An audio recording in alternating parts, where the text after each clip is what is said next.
Demək, əziz müsəlmanlar, yadıma bir şey düşdü. Türkiyədə cümə namazında cümə xutbəsi verən imamın bir sözü yadıma düşdü. İstəyirəm onu deyim, hamı üçün ibrat olsun. Deməli, xutbədə imam deyir ki, ay kişilər, yolda həyat yoldaşınızla gedirsiniz. Birdən bir yad kişi yaxınlaşıb, telefonunu çıxarıb desə ki, sənin həyat yoldaşının şəklini çəkmək istəyirəm, ya da videosunu. Sən də soruşsan ki, neyinəyəcəksən bunu, neyinə lazım? Desə ki, hər axşam yatmamışdan əvvəl o şəklə baxıb, o videoya baxıb həzz alacaq. Sən onu neynəyərsən? Əlbəttə ki, döyərsən, söyərsən. Ancaq həmin həyat yoldaşı açıq-saçıq şəkillərini sosial şəbəkələrdə yayır və minlərlə, bəlkə yüz minlərlə kişilər onu təqib edir, ona baxır və heç həmin o kişinin, yəni o qadının həyat yoldaşının tükü də tərpənmir. Yəni, belə olmaz axı. Bunu deməli, mən bir məclisdə danışdım.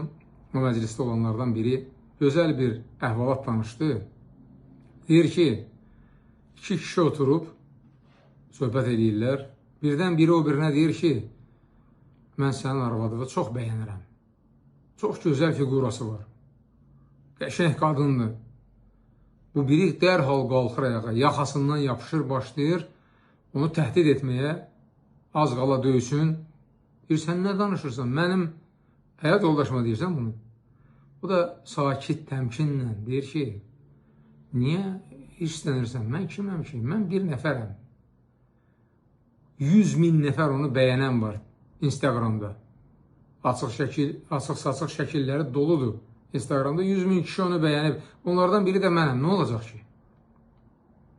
Bunu deyəndən sonra həmin adam peşman olur. Həyat yoldaşı da peşman olur. Yığışdırır bütün şəkillərini Instagramdan. Tövbə edirlər, qayıdırlar Allahın yoluna. Deməli, bunu da danışdı. Yadıma nə düşdü? 20 il bundan əvvəl yaxın bir dostum danışmışdı mənə ki, bir kəndlərin birində, kənd cəmaatı da bilirsiniz də, utanırlar ki, kənd cəmaatı onların haqqında nə deyər? Abır həyanı gözləyirlər. Şəhərdə biraz vəziyyət başqa cür olur. Deməli, bu kənd cəmaatından iki dost öz aralarında danışırlar ki, dənizə gedək çinməyə. Dost, deməli, dənizə gəlib, baxır ki, dostu gəldi maşınla. Yoldaşı da düşdü maşından.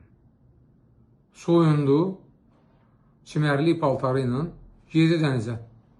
Bu dostunun gözünün qarşısında təsəvvür edirsinizmi? Heç nə demir ona. Paltarını geyinir, çıxır, gedir. Sonra bir gün onun evinə qonaq gələndə yoldaşı çay gətirir. Abırlı geyimdə, ev geyimində. Dostu öz dostuna deyir ki, mən elə bilirdim ki, indi çayı bizə çimərli paltarında gətirəcək.